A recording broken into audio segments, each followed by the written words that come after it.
Oh, one second, I'm getting a call. Hello, how can I help you? This is Adrian. Hey, I need help marketing my online flip-flop business. Can you do that for me? I heard you were really good. I'd love to help you with that. What's your marketing budget? Oh, I don't have a marketing budget. I need to have a marketing budget? Oh yeah, if you're an online business or any kind of business, you definitely need to have a marketing budget. Every business should have one, just like you have a personal budget for your everyday life. Without a budget, how can you know how to grow? How are you going to be able to scale up? Oh yeah, I see. I have a personal budget, so I need a business budget. Okay, my budget is $100. Is that okay? Well, Mr. Customer, it's actually a little bit more complicated than that. It's really important to understand what your budget is, but if you got $100, that's not really gonna work for me. What I'd recommend is maybe you go buy a set of business cards, get a nice design done by a designer somewhere, and just start going out there and utilizing that $100. But yeah, $100 is a good start. I'm glad you've actually identified one, but you definitely need to spend a little bit more time figuring out why your budget is $100, because maybe it needs to be $200 or $500. Really important. $200! Yeah, I did that! Yeah, like I said, it's more specific than that. You really need to have your numbers down.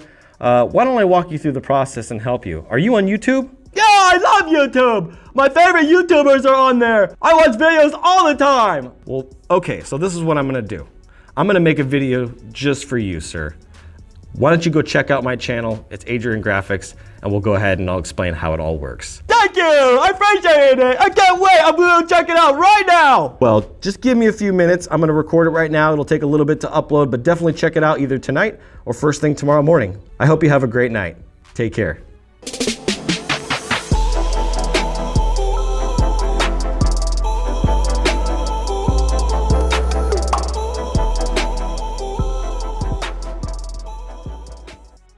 What's up, everybody? My name is Adrian Boycell. Thank you for joining me for another Adrian Graphics and Marketing video. I'm stoked to be here with you.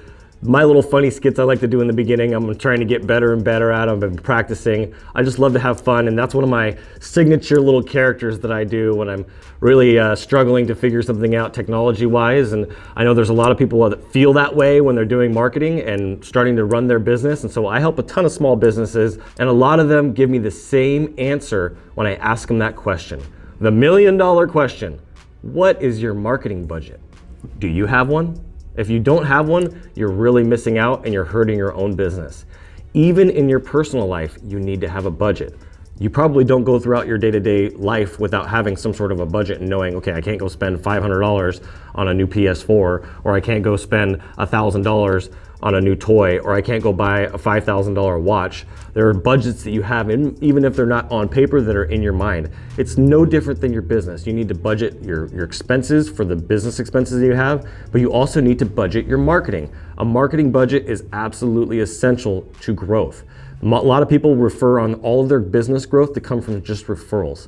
Well, in my opinion, that is not a sustainable model, and it's not a scalable model. You can use those growth hacking techniques, if you're a marketer, you know what I'm talking about, to help stimulate referrals, to add in more revenue, but you need to have a marketing budget. And honestly, you should be paying those people that are sending you referrals. It's the same thing that I do, and they're taking a risk on you, and not all the time, not 100% of the time are the relationships going to work out. So it could blow back on them, and they should be compensated for that. Don't you think? It's kind of the fair thing to do. So regardless, even if you're getting referrals, you need to have some sort of a budget where you say, hey, if somebody gives me a referral, I'm gonna give them 20 bucks or 25 bucks, or I'm gonna send them a gift card.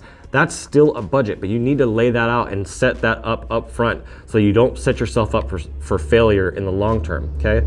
And there are 3 types of budgets. Not only do you do referrals, you also have offline marketing budget, and you have your online marketing budget. Your offline marketing budget could be your printed materials, could be going to trade shows, could be going to events, could be networking events, all of these different areas that you could be putting your marketing dollars into. You getting in front of a room of people, small groups, one-on-one, whatever that is an opportunity for you to market your business, okay? Offline. Okay, and then you have online business marketing, which is typically what we do the most of. I do a lot of offline as well. You've seen some of my pictures and some of my videos of me on stage. That is a really great way to drive a business. But for this video, I really wanted to focus more on the online marketing budget and how you should be dividing that up. Now, there's a bunch of things about online marketing that you need to understand.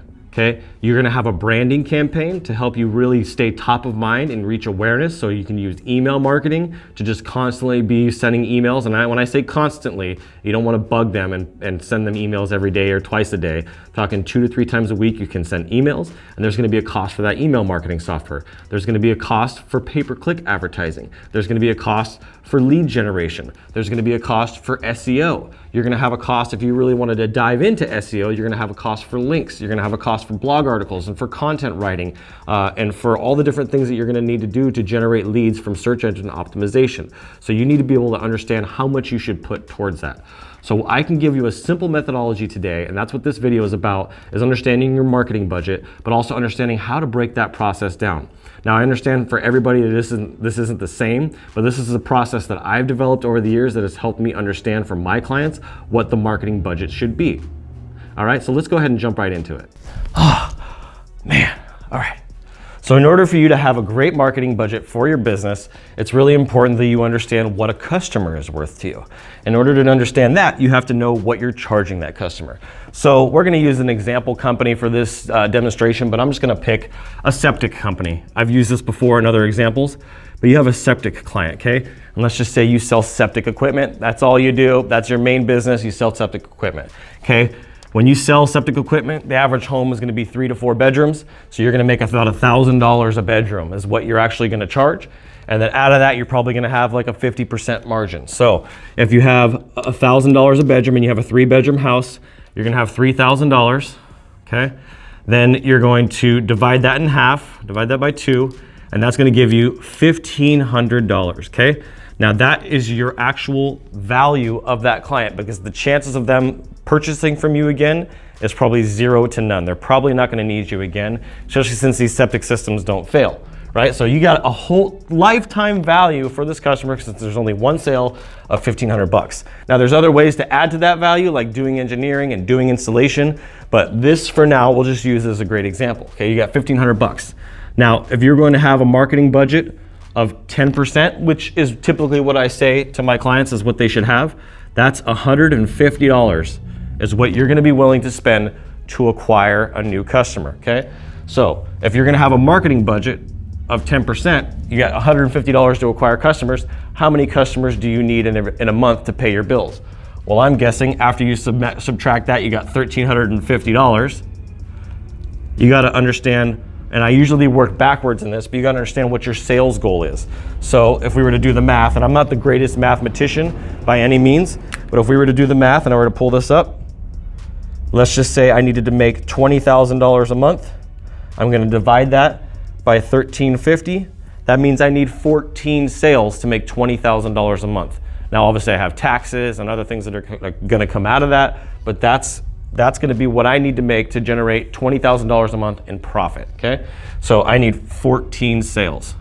Okay, so now you got 150 times 14, 150 times 14. That means your marketing budget every single month should be $2,100, okay? Now, however you go about using that budget, that is a realistic number if you're gonna start out at 20% or at 10%. If you're gonna go to 20% and you wanna be really aggressive, which is something that I do, then you're gonna double that. Now your customer acquisition cost is $3 or $300, and your total budget's gonna be about $4,000. That is really aggressive. I have friends and people that are in the industry that I'm in that spend anywhere between 30 and 40% because their reoccurring revenue is there, and with digital marketing and graphic design and other industries where you can make passive income, like doing hosting and things like that for people, the lifetime value is a lot higher. It's not as limited. You're not just getting one sale. So depending on your business model, this marketing budget can go up, but this is a great baseline. I would always recommend spending no less than 10% to acquire new business, to bring on new customers, and to have your marketing budget. That is a very, very important number. So you need to understand this equation first, what your customer lifetime value is. Let's just use one more as a quick example, and I'm gonna run through this quick because I don't wanna take a lot of your time, but let's just use a carpet cleaner as an example, okay? You have a carpet cleaner, and that average job for a carpet cleaner, if you're a good carpet cleaner, is $400, okay? Now you're gonna deal with that customer at least once a year. Now, if you do a great job with your marketing and you educate and you stay top of mind and you put out offers and you do good deals and you really educate them on the value of getting their carpet cleaned more than once a year and you get them to just do it one more time per year, now that $400 profit that you got on that customer now becomes $800. So your lifetime value in 1 year is $800. Now, if you can get them to stay loyal to you and keep top of mind, you got a good system in place, things like that, and you get them to use you twice or 3 times for 2 to 3 years, now it goes from $800 to $1,600 to $2,400. So now you can see it starts to really increase the lifetime value, the LTV of that customer. So let's just say you have a $2,400. You get your average customer stays with you for 3 years. If you were to look at all the customers you've had for the lifespan of your business, you think your customers are gonna stay with you for at least 3 years. Now you got $2,400 and you're gonna spend 10% of that, 10% on your marketing budget. So that leaves you with $240, okay? So $240 is what your average, okay? What your average customer acquisition cost is gonna be, right? And then you're willing to spend that to acquire that customer. Now you're gonna multiply that by how many customers you need. With carpet cleaning, you're probably gonna need 50 at least, and 100 is probably more realistic. So 100 customers a month, if you wanna stay busy, because you're not gonna get all of that $2,400 up front. But you gotta think about the long term when you're doing your marketing, okay? It's really, really important to think about the long term. So you got $100, you're gonna spend $240. Let's just pull up my phone. You're gonna spend $240 and you're gonna multiply that by 100 customers. It's pretty easy math. That's $24,000 to get 100 customers. Now, obviously that's not really a realistic number for a carpet cleaner right out of the gate. You should probably be going off of this first initial sale. So you're gonna be paying, instead of $800, we're gonna drop this back down to $400, right? And you're gonna have a $40 customer acquisition cost. That's actually more realistic for a carpet cleaner. And with Google advertising and pay-per-click and Facebook ads, you should be able to do that. That's what you should be willing to pay. So if you need 100 customers, that's $4,000. So again, anywhere between $2,000 and $5,000 for a new company that wants to bring in a decent amount of business is a very fair marketing budget. If you're paying less than that or you don't have a marketing budget, you need to get one right away. It's very important that you have a marketing budget. If you couldn't tell, these numbers don't lie. It's just an important part of growing and being able to scale. Once you have those numbers dialed in, then it's just, okay, how many customers do I want this month? If I want 200 customers, okay, I'm gonna spend $8,000. If I want 400 customers, okay, I'm gonna spend 16 grand, right? You just do the numbers and you scale it up from there. And the beautiful part is the more money you spend, the more traction you get and the cheaper that cost gets, because you can start diversifying your money, which I'm gonna talk about in another video, between paid ads and organic ads, and Facebook ads and pay-per-click on Google. So there's lots of different ways to go about it. That's what I help my clients do. But I wanted you to understand that you need to have a marketing budget. It's super important that you set that standard, that you set that benchmark. I'm saying, hey, I'm gonna spend at least $1,000 a month, even on a bad month. And on the good months, I'm gonna spend as much as I possibly can. Okay, my brother, he has a general contracting company. He spent $15,000 last month on paid advertising alone. And through that, he generated $750,000 in revenue. Okay, what would that be worth to you? If you had $15,000 in the bank, and I could show you a process where you could invest that $15,000 in ads and generate almost $1 million in sales, even with a low margin of 20-30% like contractors typically have, if they're really good and they're giving fair prices, that's still a ridiculous amount of profit. You're making a huge gain on that. And you could just do that month after month after month. So that's what I got for you today. I know it's pretty detailed, so you may want to watch the video twice, but please hit the subscribe, hit the like, share this with a friend. Thank you guys for tuning in. Again, I'm Adrian Boycell, and as always, keep looking up.